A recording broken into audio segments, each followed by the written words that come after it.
The heavy, silver-framed mirror in my hallway does not lie, though I often wish it would.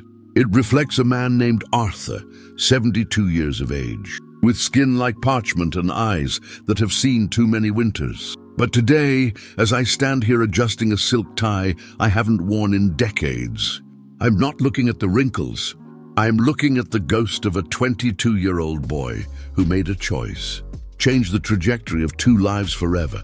They say that time heals all wounds, but they never tell you that time also preserves the silence of the things we to say.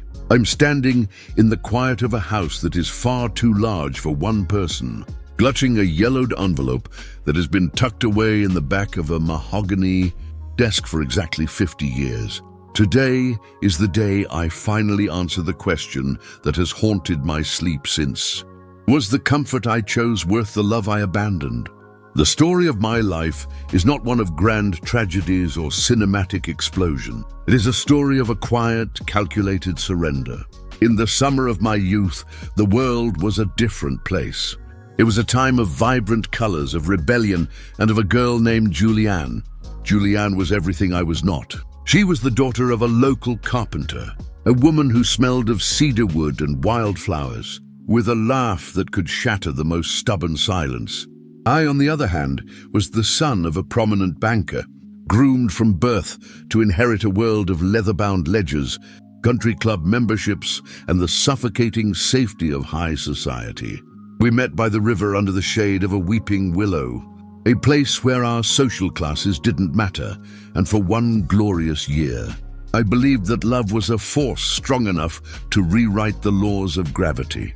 But as the autumn of 1974 approached, the pressure began to mount. My father, a man who measured success in interest rates and social standing, presented me with an ultimatum that felt more like a death sentence disguised as a gift. He had arranged a position for me at a prestigious firm in London, a path that guaranteed wealth, influence, and a life of absolute security. The catch was simple. I had to leave Julianne behind. He called it a youthful indiscretion. He told me that passion is a fire that burns out, but a solid foundation lasts a lifetime. He promised me a life where I would never have to worry about the price of bread or the stability of my future. And Julianne, she had nothing but a dream of opening a small pottery studio and a heart that belonged entirely to me. I remember the night I told her. The air was thick with the scent of coming rain. We were sitting in my car, a pristine vehicle my father had bought me, which suddenly felt like a cage. I looked at her, at the way the moonlight caught the gold in her hair, and I felt the weight of 2 different worlds pulling me apart. I could choose the unknown, the struggle, and the breathtaking beauty of a life with Julianne, or I could choose the velvet-lined path of least resistance. I chose the velvet. I told her I needed to think about my future, that we were too young to be tied, and that London was an opportunity I couldn't pass up. I saw the light go out in her eyes, a slow, agonizing flickering, until there was nothing left but a cold, dark void. She didn't scream, she didn't beg. She simply stepped out of the car and walked into the shadows, leaving me with the silence of my own cowardice. The years that followed were exactly what my father had promised. I became a partner at the firm. I married a woman named Eleanor, the daughter of a business associate who was graceful and perfectly suited for the life we led. We had 2 children, a beautiful home in the suburbs, and vacations in the south of France. On paper, my life was a masterpiece of stability, but inside there was a hollow space where Julianne used to be. Every time I sat at a formal dinner, every time I signed a multi-million-dollar contract, I found myself wondering about a small pottery studio and the smell of cedar. I'd chosen comfort, and comfort had become my prison. I had everything I was told I should want, yet I spent my nights staring at the ceiling, wondering if Julianne had ever found the happiness I had traded for a pension plan. Eleanor passed away 5 years ago. She was a good woman, and I mourned her truly, but even in our grief, I felt the guilt of knowing that a part of me had never fully been present in our marriage. My children are grown now, living their own busy lives in distant, And so I was left alone with the silence. It was during the cleaning of my study that I found the envelope. It was tucked behind a false back in my desk. A letter Julianne had sent me 3 months after I moved to London. I had never opened it. At the time, I was too afraid that her words would pull me back, that they would make the comfort I had chosen feel like the ashes it truly was. But now, at 72, fear has a different flavor. I opened the letter with trembling fingers. "Arthur," it began, her handwriting as bold and spirited as I remembered. "I'm writing this not to ask you to come back, but to tell you that I am moving on. I'm opening the studio. It's small and the roof leaks, but it's mine. I loved you, not for your father's money or the life you could provide, but for the boy who sat under the willow tree and talked about the stars. I hope the life you chose gives you everything you think you need. But if you ever find yourself wondering what might have been, know that I didn't wait. I lived." Those words, "I lived," hit me harder than any physical blow. While I had been accumulating assets and maintaining appearances, Julianne had been living. The mystery of her life consumed me. Was she still alive? Did she marry? Was the studio still there? I spent months searching. I used the resources my wealth provided to track a ghost.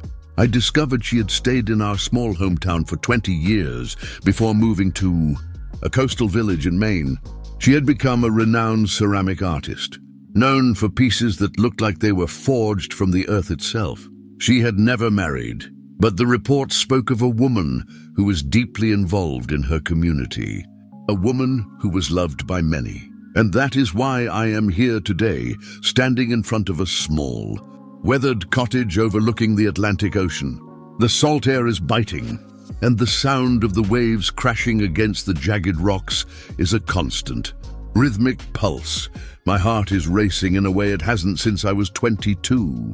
I walk up the stone path, my polished shoes feeling out of place on the rugged terrain.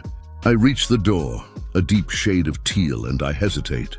What do I say to a woman I haven't seen in half a century? How do I apologize for a lifetime of absence? I knock, the sound muffled by the wind. The door opens, and for a moment time collapses. The woman standing there is older, her hair a shock of beautiful white, her face etched with the lines of a life fully realized. But her eyes, those eyes are the same. They are the eyes of the girl under the weeping willow. She looks at me, and I see the recognition dawn, followed by a complex storm of emotions, shock, pain, and finally, a weary kind of grace. "Arthur," she says, her voice like velvet and gravel. "Julianne," I reply, and the name feels like a prayer I forgot I knew. She invites me in. The cottage is filled with the scent of clay and sea salt. It is small, cluttered, and vibrantly alive. There are sketches on the walls and half-finished sculptures on every surface. It is a stark contrast to my pristine, sterile mansion. We sit by a small fireplace, and for the first hour, we talk about nothing and everything. She tells me about her travels, her art, the students she taught, and the dogs she raised. She speaks with a passion that makes me feel like a ghost, inhabiting a living. She doesn't ask about my wealth or my career. She asks if I ever learned to play the guitar like I said I would. I tell her no. "I chose the comfort, Julianne," I say, the words finally breaking free. "I chose the safety. And I have spent 50 years wondering if I made the greatest mistake of my life." She looks at me, not with pity, but with a profound understanding. "Safety is a seductive thing, Arthur. It promises us a life without pain, but it often delivers a life without color." I struggled. I had years where I didn't know if I could pay the rent. I had heartbreaks that nearly broke me, but every choice I made was mine. I didn't live my father's life. I lived mine. Was it worth it, I ask, my voice trembling. The love we lost? Julianne reaches out and places her hand over mine. Her skin is rough from years of working with clay, but her touch is incredibly. "We didn't lose the love, Arthur. You walked away from it. But the love stayed right where we left it, under that willow tree. It became a part of who I am. It taught me that I was worth being loved. Even if the person I loved wasn't brave enough to stay, I don't regret loving you. But I also don't regret that you left. If you had stayed out of guilt, we would have ended up hating each other in a small house with a leaking roof. Instead, I found myself. We spend the afternoon walking along the beach. The mystery of her life unfolds with every step. But the greatest revelation is not what she did, but who she became. She is whole. Despite my bank accounts and my titles, I'm a collection of fragments held together by regret. As the sun begins to set, casting a long amber glow over the water, I realize that this reencontro, this reunion, wasn't about reclaiming a lost. It was about witnessing the cost of my own choices. I stayed in that car, I say, looking out at the horizon. I stayed in that car for 50 years. Then get out of the car, Arthur, she says softly. The engine has been off for a long time. You're still allowed to walk. As I prepare to leave, Julianne hands me a ceramic bowl. It is imperfect, with a slight rim of gold leaf where the clay had cracked. In Japan, she explains, they call this kintsugi. They repair broken pottery with gold. They believe that the break makes the piece more beautiful, more valuable, because it has a history. Your life isn't a waste because you chose safety. It's just a different kind of story. But the gold only works if you acknowledge the cracks. I drive away from the coastal cottage feeling a strange mixture of lightness and grief. The comfort I chose gave me a life of ease, but it denied me the depth of the struggle. I cannot go back to 1974. I cannot change the moment I chose the leather seats over the wildflower heart. But as I look at the ceramic bowl sitting on the passenger seat, I realize that the next few years don't have to be a continuation of the silence. I can finally start living, even if the start is 50 years late. Life after 50 is often seen as a closing of doors, a gradual retreat into the familiar. But my encounter with Julianne taught me that the most important door is the one we keep locked inside ourselves. We carry the weight of our choices, the what-ifs and the if-onlys, like heavy stones in our pockets, but we have the power to set them down. We have the power to seek out the people we hurt, the dreams we abandoned, and the versions of ourselves we left behind under the willow trees of our... The question I started with, was it worth it, doesn't have a simple yes or no. The comfort provided a foundation for my children and a stable life for Eleanor. It wasn't all bad, but the cost was a piece of my soul that I am only now beginning to reclaim. To anyone reading this, to anyone sitting in a comfortable chair in a quiet house wondering about a name, you from their past, do not wait for the silence to become permanent. The people we loved and left are not just memories. They are mirrors reflecting the road not taken. And sometimes, looking into that mirror is the only way to see who we were truly meant to be. I returned to my large empty house, but the silence felt different. It was no longer a suffocating shroud, but a space waiting to be filled. I picked up the phone and called my son. We hadn't spoken about anything meaningful in years. I told him I loved him. I told him I was proud of him. And then I went into the basement and found an old, dusty guitar I had bought on a whim a decade ago and never touched. I sat in the middle of the floor and with trembling fingers I struck a chord. It was out of tune, harsh and discordant, but it was a sound. It was a start. My journey to Maine wasn't just a trip across state lines. It was a pilgrimage to the altar of my own regret. Julianne didn't give me a second chance at our love, but she gave me something far more precious, the permission to forgive. She showed me that life is not a destination we reach by making the right, but a process of weaving together the gold and the clay, the comfort and the passion, the mistakes and the triumphs.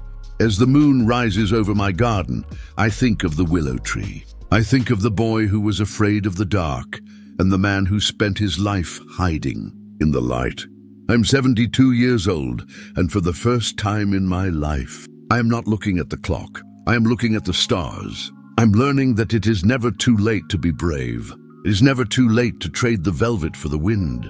The weight of time is heavy, yes, but it is also the very thing that gives our stories their substance. If you have a Julianne in your past, or a dream you traded for a paycheck, know that the story isn't over until the final breath. The comfort you chose might have defined your past, but it doesn't have to dictate your future. Reach out, speak the words you've been holding back, open the letters you've been afraid to read, because in the end, we aren't remembered for the safety we maintained, but for the love we were willing to risk. Thank you for being part of this journey with me tonight.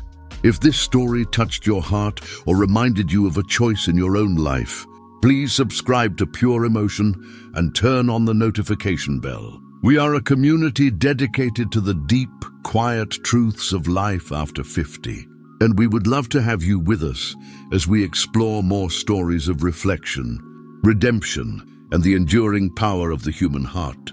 Remember, it is never too late to start living your own story. See you in the next video.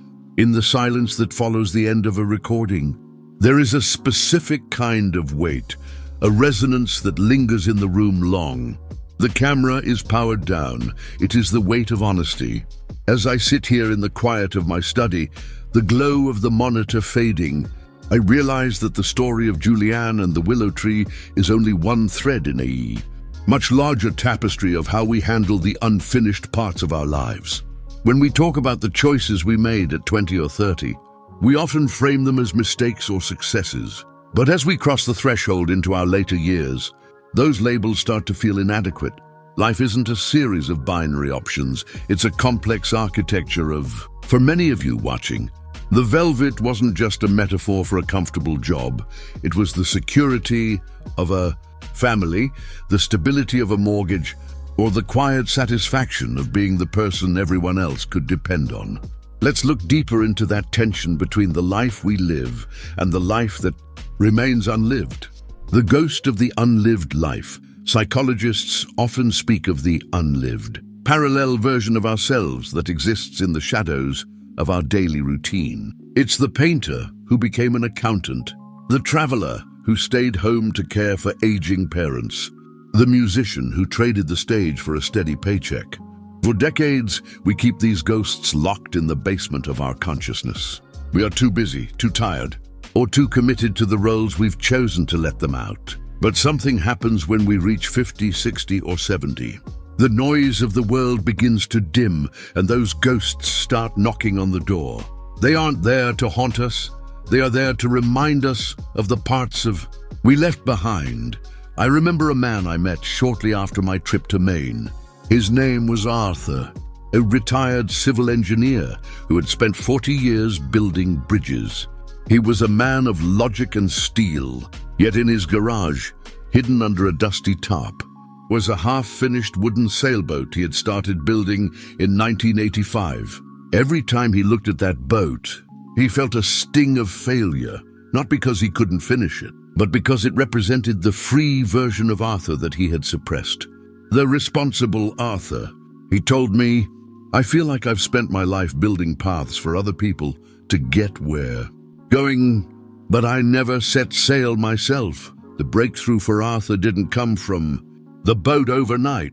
It came when he realized that the boat wasn't a monument to lost time, but an invitation for the time he had left. He began to work on it for just 30 minutes a day, not to reach a destination, but to reacquaint himself with the feel of wood grain and the smell of varnish. He was learning to integrate the engineer with the dreamer. The myth of the right time. We often tell ourselves that we will pursue our passions when the time is right. We wait for the kids to graduate, for the retirement fund to hit a certain number, or for a sign from the universe. But the truth of aging is the realization that the perfect moment is a mirage. The courage to be brave in our later years isn't about grand gestures. It's not necessarily about selling your house and moving to a foreign. If that's your dream, you should chase it. More often, bravery is found in the small, quiet reconciliations. It's the act of picking up a pen after 30 years of silence. It's the phone call to a sibling you haven't spoken to since a funeral a decade. It's the decision to wear the color that makes you feel alive, even if it's too bold for someone your age. We spend the first half of our lives building our resumes and the second half to reclaim our souls. And that reclamation requires us to dismantle the clocks we've lived by. We have been conditioned to believe that productivity is the only measure of worth. But in this season of life, the most productive thing you can do is to be. The power of late blooming. There is a profound beauty in the late bloomer. Think of the plants that only flower in the cool of the evening, or the trees that take decades to reach their full height. Their late arrival doesn't make their beauty any less valid.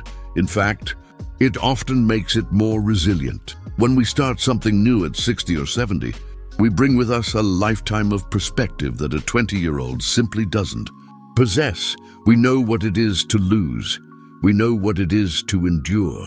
This means that when we finally strike that chord, as I did with my music, the sound is richer. It is infused with the texture of our experiences. If you feel like you've missed your window, I want you to reconsider the shape of the window itself. Perhaps it wasn't meant to be open when you were young and impulsive. Perhaps the view from that window is only truly visible now, through eyes that have seen the sun set 1,000 times. Practical steps for the journey. As we continue this conversation, I want to offer a few reflections for you to carry into your own week. These aren't to-do items, but rather to-be invitations. 1. Identify the willow. What is the one thing you've been avoiding because it's too late or too impractical? It doesn't have to be a career change. It could be a hobby, a conversation, or a way of being. Name it, write it down. Acknowledge that it still matters to you. 2. Forgive the younger version of yourself. The person you were at 25 made best decisions they could with the tools they had. Don't punish yourself for the safety you chose. That safety allowed you to survive long enough to reach this moment of reflection. Thank that younger self for their protection, and then gently tell them that you can take it from here. 3. The 5-minute rule. If a dream feels too big to start, give it 5 minutes. Read 1 page of a book on a new subject. Play 3 notes on an instrument. Write 2 sentences in a journal. The goal isn't mastery. The goal is the reclamation of your identity. 4. Seek connection. You are not alone in this feeling of unfinished business. Talk to your peers. You'll find that beneath the surface of many settled lives are hearts that are still yearning for the wind. A community of resonance. This channel, Pure Emotion, was born out of my own need to process these truths. I realized that while the world is obsessed with the new and the young, there is a vast, untapped wisdom in the old and the enduring. We are a generation that has the world change in ways our ancestors could never have imagined. Yet the human heart remains the same. It still seeks meaning. It still seeks love. It still seeks to be known. When I read your comments, I see a recurring theme, a sense of relief. Relief that someone else is feeling the weight of the clock. Relief that it's okay to still be becoming someone new at 70. We are building a community here where we don't have to pretend we have it all figured out. We can admit that we're a little bit scared of the dark, just like the boy under the willow tree. But we can also remind each other that the stars are only visible when the lights of the city fade away. Moving toward the horizon. As we move toward the conclusion of this chapter in Journey, I want to leave you with a thought about legacy. We often think of legacy as the things we leave behind, money, property, or titles. But I believe the greatest legacy we can leave is the example of a life lived with an open heart. When the people in your life see you taking risks, seeking forgiveness, and pursuing joy in your later years, you are giving them a roadmap for their own future. You are showing them that aging is not a process of narrowing, but a process of expanding. You are proving that the human spirit does not have an expiration date. The gold and the clay that I mentioned earlier, the triumphs and the mistakes, they are all necessary. The clay gives us ground to stand on, but the gold is what catches the light. Don't be afraid of the cracks in your story. That is where the light gets in. Looking ahead, in our upcoming videos, we will explore more of these deep, quiet truths. We'll talk about the art of letting go, the beauty of solitude versus the pain of loneliness, and how to find purpose when the roles we've played for decades, parent, employee, spouse begin to shift. I'm so grateful for the time we spend together. Your presence here turns a monologue into a dialogue, and a reflection into a shared experience. As you go about your day, I hope you hear a faint strain of music, the chord you haven't struck yet. I hope you feel a slight breeze that reminds you of the wind you once traded. Velvet. And most of all, I hope you remember that your story is still being. The pen is in your hand and the ink is far from dry. Thank you for watching, for listening, and for being brave enough to look at the stars with me. Until next time, keep living your story with all the passion and grace you... I'll see you soon.